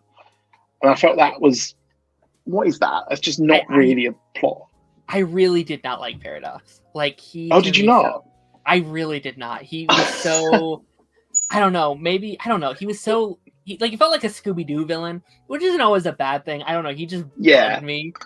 He's just like, oh yes, I want to destroy the multiverse because I want to. I was like, all right, man. And like, there's a point where it's like he tells like Wade is like, oh yes, I'm going to destroy your universe, and I was like, why are you telling him this? If you wouldn't have said it, he would have just gone onto the MCU. You could have destroyed it. He would have never have known until he goes back, but then it probably would have been like, I feel like I don't know, like, why did you explain your evil master plan to him? You would have avoided this whole plot, which I get they needed it to happen, but still, it bugged me a little bit, but I don't know. Yeah, I think that it was going to be, I feel like maybe in some rewrites, Deadpool was going to kill the Marvel Universe, like the comic book. Yeah. Because there was rumors about that, there was leaks, and I think they changed it at some point to have this Wolverine. Maybe Hugh Grant was like, oh, I've got this text message from a few years ago. Yeah, I'll come back. So I felt like it was that. Sure. But I like with Paradox, I like the performance more than the kind of writing for his motivations and that's fair. His narrative. Because I love Matthew McFadden in Succession. He was a show in the UK called Spooks, which I watched years and years ago. And it was great in that, and I thought it was just so comically funny. His delivery, and he was like, "What the fuck is going on?" I was in bits the whole time, every time he was on screen. But I do agree with you that his motivations and that were just a bit. I feel like it needed a bit more of a tightening up in the script department, but they didn't lean on the cameos like No Way Home did. If you think if No Way Home didn't have Tobey Maguire, didn't have Andrew Garfield, you're like, all the villains, that's it. There's nothing there. It's just a bare bones. But this one, it was good, even if the plot nice pull. I was like, they didn't land with me as much. But I did like the Van Wilder line. That did make me laugh. But yeah, the Deadpool core could have had a whole thing. It does feel like there's like a podge of different ideas throughout it. Yeah. It kind of feels like they were like, okay, here's this idea and this idea and this one, and they just kind of put it all in order. And it's like, okay, these are all really cool things. But as a complete movie from start to finish, some of it doesn't blend very well. It's just like, okay, now they're doing this idea and this one and this one. And again, all those individual things are really cool. But I did think that like the pacing of it all and how it's all kind of put together could have been a little neater. But also it's like also not a big deal to me. Like, I think, again, I am someone that says, like, obviously there's the big complaints that like MCU movies are just roller coaster movies. And I'm like, all right, that's fair. But roller coasters are also fun. Like, I don't necessarily think there's a bad thing of like every once in a while you can have a No Way Home, you can have an Endgame, you can have a Deadpool. Those are okay if they're mixed with Guardians and Loki's and Shang-Chi's that are actually like these, what we can kind of expect from Marvel. Yeah, because it is a popcorn movie. It's a summer movie. Summer movies are meant to be fun at the end of the day. And there's a million other different movies you can watch if you don't want to watch a movie that's a popcorn movie. Like the reviewers coming out of the UK screening, they were like, "This is the death of mainstream cinema." Like, what are you, mate? No. What are you talking about? Because you have just had Twisters. You've had a million other different movies this year. You've had Inside Out is doing amazing right now. Yeah, exactly. Which I need to see. I have not got the chance to see it yet. It's really, really good. Yeah, because I usually go quite late to the cinema. Usually go about like 8:30, 9 p.m. and those showings. They don't show those movies that late. But yeah, there's a million other movies you can watch. But the problem with the MCU is that you feel obliged to watch it because you're not going to understand what's coming next, which is both a good thing and a bad thing for the MCU. So if you don't want to watch a stinker like Secret Invasion or the Marvels, you kind of have to, because they introduce all this stuff. They bring the X-Men in and that. But yeah, it's I think it's a very silly argument to say that it's the death of cinema and that whatever, because it's just, I think people just want to have this hot take. They want to have the clicks. They want to have the quote tweets. They want to have their article shared. That's like people to dunk on it, which I think's another topic, but it's very toxic that people have to have the most arms race to get the most hottest nuclear take to get the clicks and that. But if you don't like it, it's fine. You don't have to watch it. 100%. I also think the MCU is in, or I guess just Marvel Studios is in such a specific situation I think no other studio around is in, is that like every other studio, they have a variety of different types of movies you can watch, right? If it's Pixar, if it's any of these big, like any of these, you're like A24 or like whatever it is, like they have an action and a drama and a comedy and a blah blah blah. The MCU, it's like all the movies we put out are part of the same continuity. So if you don't like one of our movies, you're not gonna like any of the other kind of our movies. Like they're all kind of the same thing. And I think what the DC studios are gonna do is very smart, because it's like, all right, we have Superman coming up. That's really cool. If you don't like Superman, you can watch Swamp Thing. That's a completely different genre of movie. If you don't like that, we have Joker 2. Which is a completely other kind of movie, right? We're doing Constantine 2, right? If you don't like that kind of movie, there's this kind of movie, which is completely separate from everything we're doing. It's just kind of over here. I think that's very smart. So I think eventually, like if you look at their like roster of DC stuff, you have comedies, you have these like you have these kind of fun superhero classical movies, you have these space ventures, you have horror movies, you have these different genres already at play. That I think is so brilliant just right off the bat. So it's like, we got something for everybody. And James Gunn has said, like, these movies and projects will stand on their own. So you don't necessarily have to see this to see this, which I think is going to be fun. Yeah, it's like with Star Wars, you've got The Mandalorian. If you don't want to watch that, you've got Andor, or you've got The Acolyte, if you wanted to watch that. And you've got all those other things. That's the problem with the MCU. It's so kind of interconnected. You're missing out if you've not watched a certain one. If you go to watch the next one, you're like, what is this about?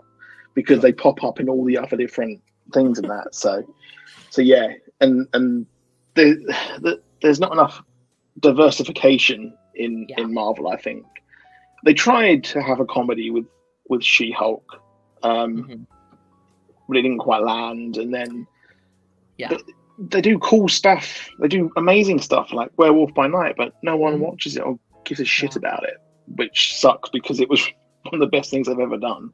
I agree. I think. And I will say, I think Deadpool and Wolverine, I think it's a big one for the superhero genre, and actually not even just superhero genre. I think maybe just in film in general, because this is proving, if it has enough interest, people will go see a rated R movie. Right, there are enough audience. This isn't just for the kid audience. This opens up I think a huge wormhole, and I hope they don't go too far. I hope they don't lean too far into it, and they're like, okay, here's 15 rated R movies. Like, okay, pace it a little bit. But I think Blade's going to be really interesting. I think they're making the right choice with Daredevil, making that a little bit more mature. Hopefully, it seems like that's what they're trying to do with it. Fingers crossed. Yeah, and I think. I think like the Midnight Suns will probably appear at some point. I hope so. Yeah, really. But the thing is, it's like you can have a range of different things. You can have the more adult stuff, and you can have the kids stuff. If you make the adult stuff kind of on its own, its own thing. So I remember when Spider-Man, I think it was Spider-Man 2 that came out. Spider-Man 2 came out in the UK, and they introduced a new rating just for that movie. They brought in a 12A. Because before it was PG. The first one was PG, so anyone could see it. But then 12A, I believe that you had to have a parent with you, but you could see it instead of being 15, which it would have been a 15. But yeah, R-rated stuff. There's that appetite for it. It's shown that there is. These battles, these fights can look freaking cool. They can look like the comics if you just bump up the age rating. Like you saw Wolverine just move like Wolverine when he just crawled. I was like, okay, we're doing this, are we? Okay, this is sick. But yeah, Joker made $1 billion, didn't it? And Yeah. that was R-rated, or 18. I keep seeing R-rated, but it's 18 here. Sure. Yeah. And then, Joker 2, which I don't know how it's going to do personally. Yeah. A lot of people I've seen who are like, it's a musical, and musicals do not do well. They had to hide Mean Girls from being a musical. I like them personally. I wish Hugh Jackman had sung Greatest Showman. I wish he'd sung Oklahoma or something, or Music Man in it. But yeah, I think that it's going to, like you said, it's going to unlock the R-rated stuff in it, because you can't just keep doing this shit PG. Yeah. Obviously, you can have some stuff like Spider-Man can be PG in that. And like having Blade. I still think the majority of the MCU probably should be PG-13, because I do know that is the majority of your audience. Because that was actually one of my fears going into this one, because like Kevin Feige said, this is an 8 in importance, and I was like, that's kind of a strange choice if you are like alienating the majority of your already established audience. Yeah. And I was like, we got out of the movie. I was like, oh, actually no, this really didn't set up that much. Like I think you're fine if you skip this one. And they'll probably recap anything you might need to know in another movie. So I don't think it's there. He said it was like an 11 or something for being important. It's not important. It's very much standalone. Like aside of maybe the ending and then obviously the anchor being stuff, I think we'll continue over in your Secret Wars. But besides that, you're good. You're really good. Yeah, I think they're gonna explain all that again. 100%. Reed Richards will explain it. He'll pop up and he'll be like, actually, this is what this is all about. They'll have that end game, the end game scene where they explain the whole time travel when Rhodey's like with that. And then it's really funny in this movie because they really like, so people spent 2 years watching Loki, like 2 whole seasons watching Loki, and they're like, yeah, you need to explain it like this. And I was like, okay, so you probably didn't need to watch. As you should watch Loki, it's great, but you probably didn't need to watch Loki if you were prepping Loki to see this movie. Because my mum wants to see this, but she's not seen Loki 1 and 2, and I was like, oh, you're gonna have to see Loki, but you don't really need to see any of the other X-Men. If you see Deadpool 1 and 2, then you can go into it. That's what's good about this, is that it can. I don't know what that noise was. That was my chair. But yeah, I think it's quite cool. But unlocking the R-rated is something that's really needed. I think it's going to let them diversify and give them a bit more credit. Because Logan gave Fox Universe a lot more credit than it really deserved with that movie being so good. Yeah. And being an adult story. Everyone says like that's the good one. Yeah. Even though I liked Wolverine, I thought the Wolverine was great. Yeah, I'm actually curious how the rest of this year's going, because there's 3 rated R comic book movies this year. Like you have Deadpool, you have Joker 2, and then you have Craven, which is all rated R. Oh yeah, I forgot about Craven. So that's gonna be like the bad R rated R. That's gonna be the cringy. rated R. That movie's going. I think that movie's going to bomb, because I think even without the R rating, people wouldn't have gone. And then you add the extra layer in Christmas as well. Like Christmas is such a weird time for a Craven movie. I never really go to the cinema at Christmas because I never really have the time. I usually check them out after. It's not really a time I want to go to. But yeah, I imagine there's quite a few people who do. Yeah. But yeah, Craven, do not give a shit. But I'll see it. Probably have to make videos on it. So. Yeah. It's the cross I have to bear. It could be worse. Yeah, could be working customer service again. Oh God, yeah. But yeah, I mean, in terms of Deadpool, is there anything that you hadn't mentioned thus far that you would like to mention? Obviously, it's a huge movie. There's a bunch of stuff we probably didn't mention, but anything that you're like, I really want to mention this? I think with Cassandra Nova, I thought that was great. But yeah, I think as a whole, I thought it did what it needed. It kind of gave us. Absolutely. I knew what I was expecting. I wasn't expecting an A24 movie. I wasn't expecting Citizen Kane or anything like that.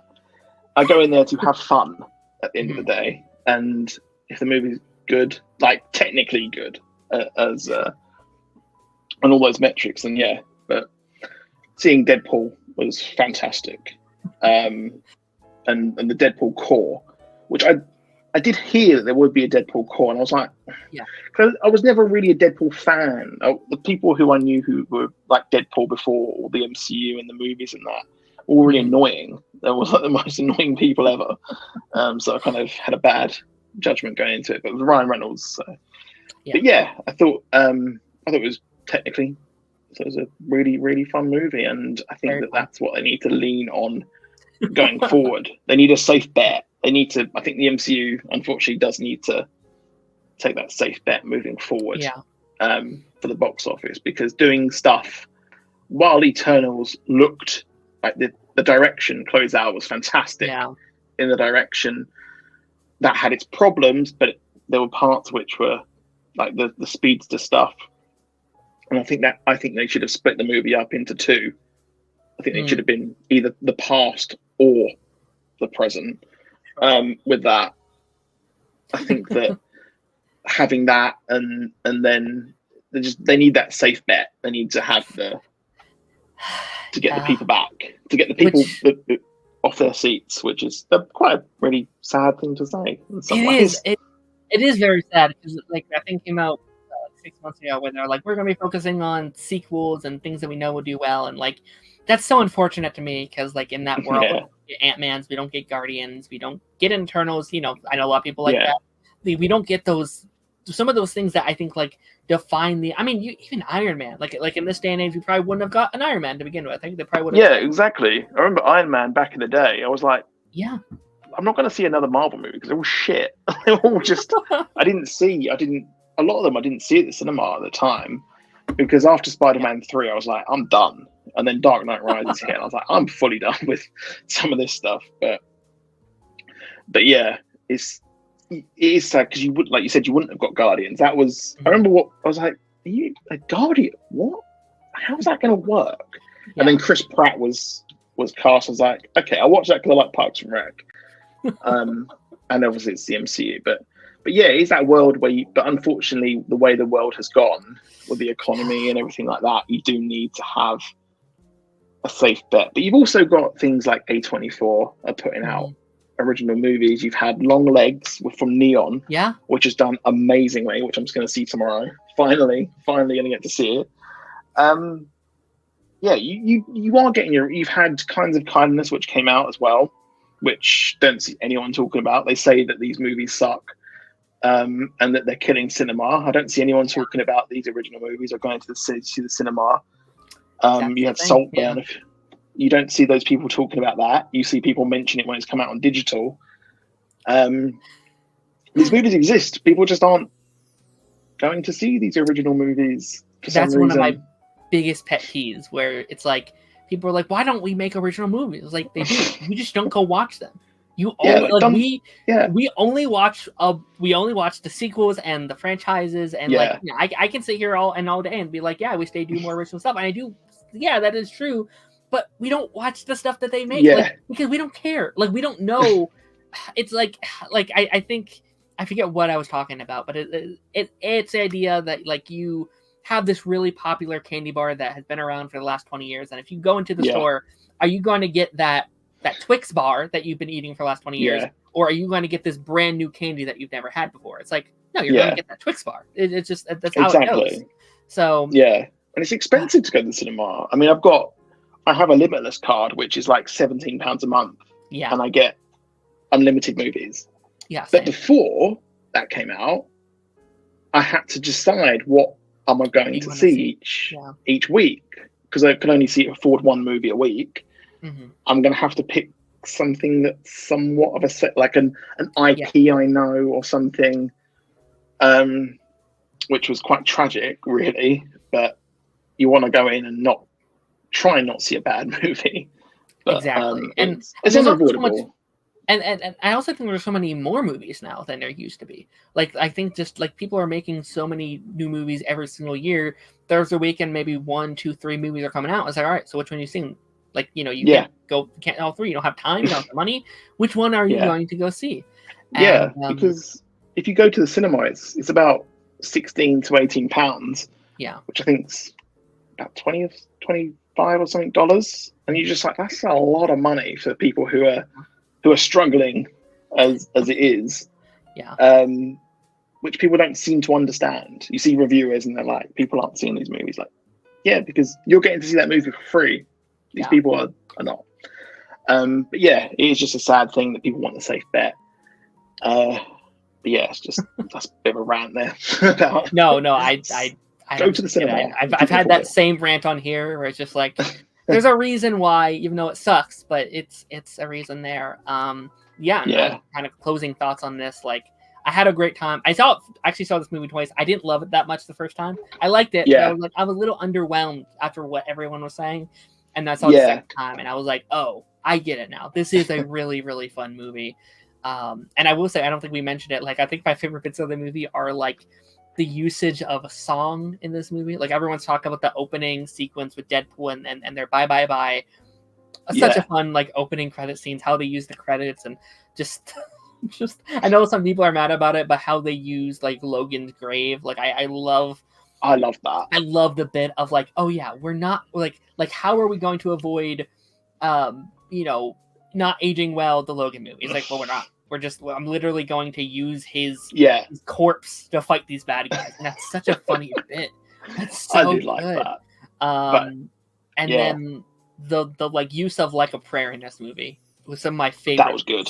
That like the first just like long shot of like Logan and Deadpool just killing all the variants and how they do the bus like their jump out. It's so good.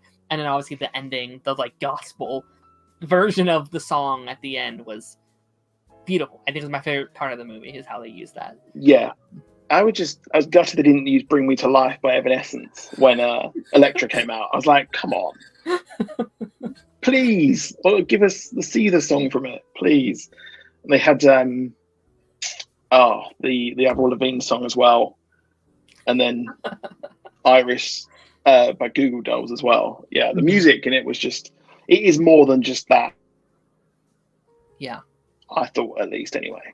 I thought it was really, and also we also, as we're kind of wrapping this up, I also want to mention just Laura coming back to you was probably one of my favorite aspects. Like, I kind of wish we could have done a little bit more with her, but I am happy that we got her back here. I thought it was very funny because obviously they announced it a week prior to it coming out. I know, I don't know why. Why did they do it?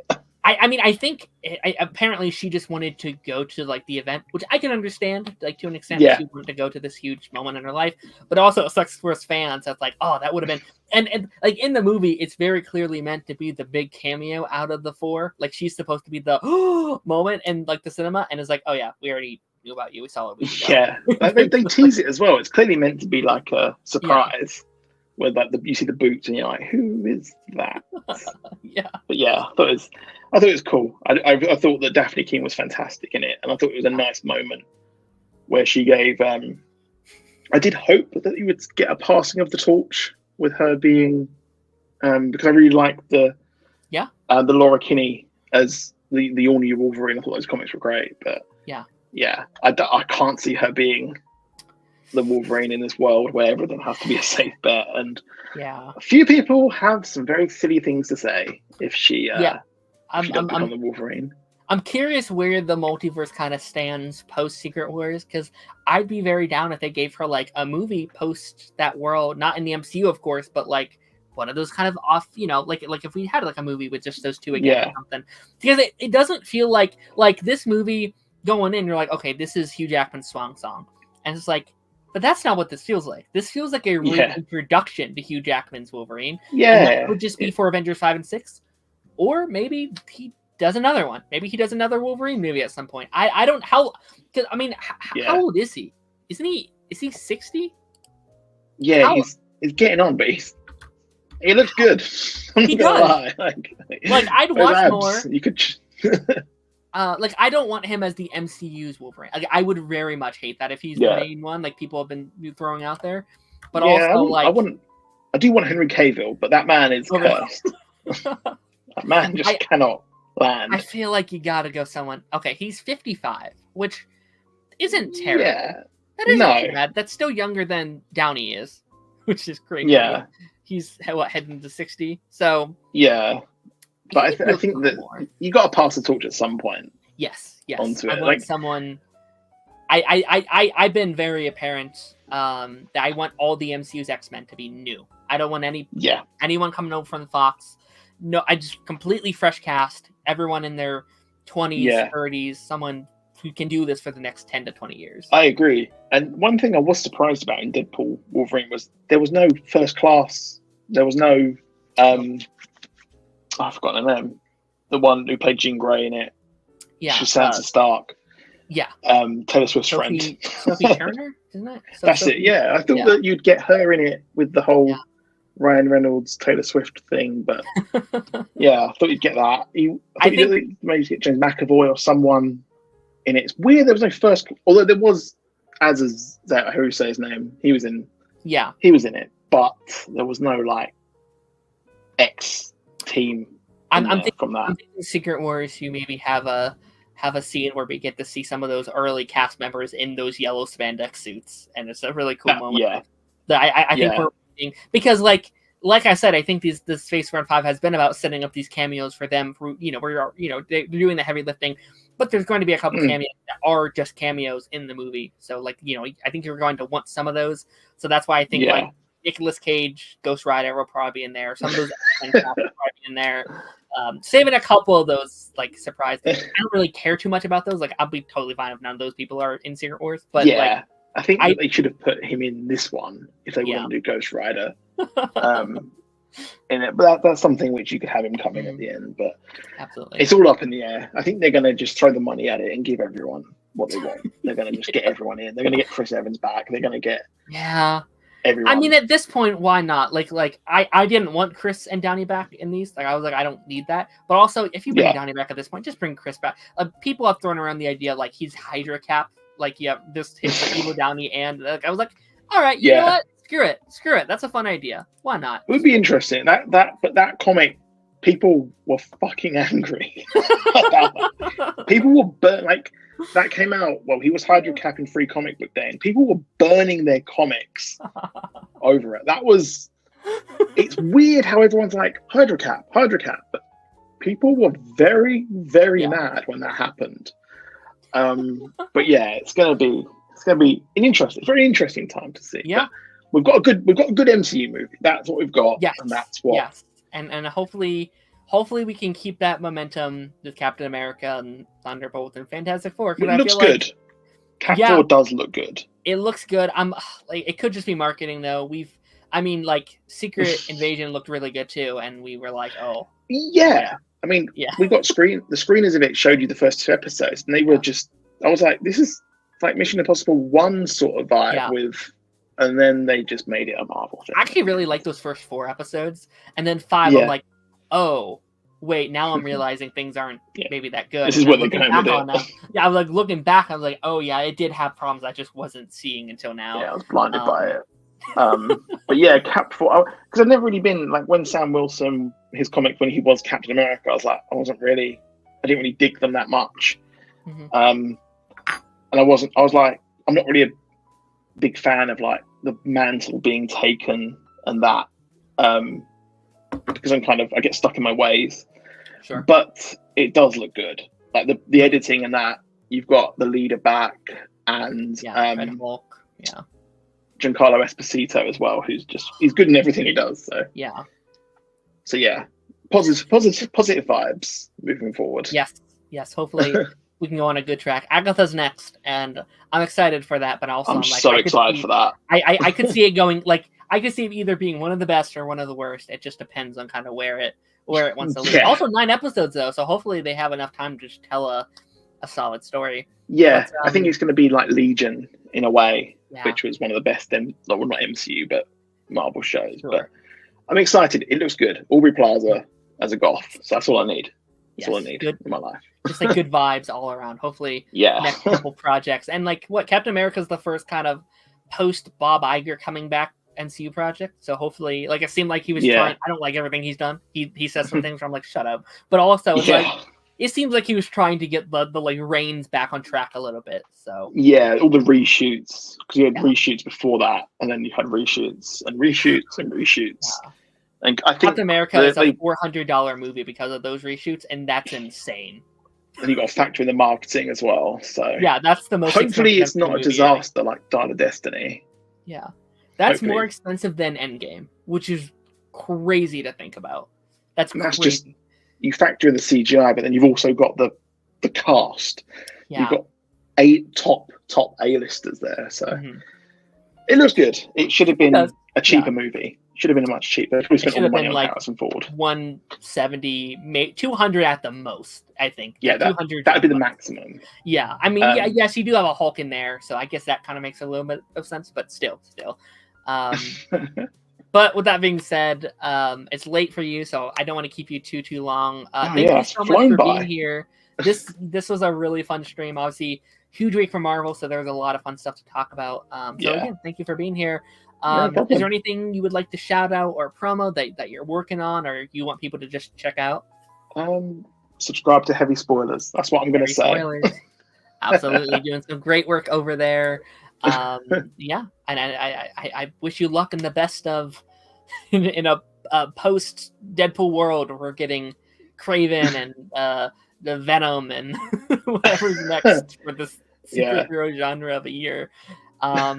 So yeah, luckily we're quite diverse over there. With it'd be a chore if it was just MCU, I think. But sure, we've got a lot of stuff. The classic movie breakdowns and that are a lot of fun to make and dive into. Seem like fun videos, yeah. They are good, and they're out early for members, so you can subscribe. I think it's like 99p a month if you want. Yeah. And yeah, in terms of the show, next week we're going to be doing our X-Men projects breakdown, or not breakdown, but like tier list. So we're going to be going over all the X-Men 97 with Deadpools, with Wolverine, so it should be fun there. And then the following episode is our 100th episode, so we got some fun things planned there. And yeah, thank you for everyone watching the episode, and we will see you on the flip side. Bye-bye.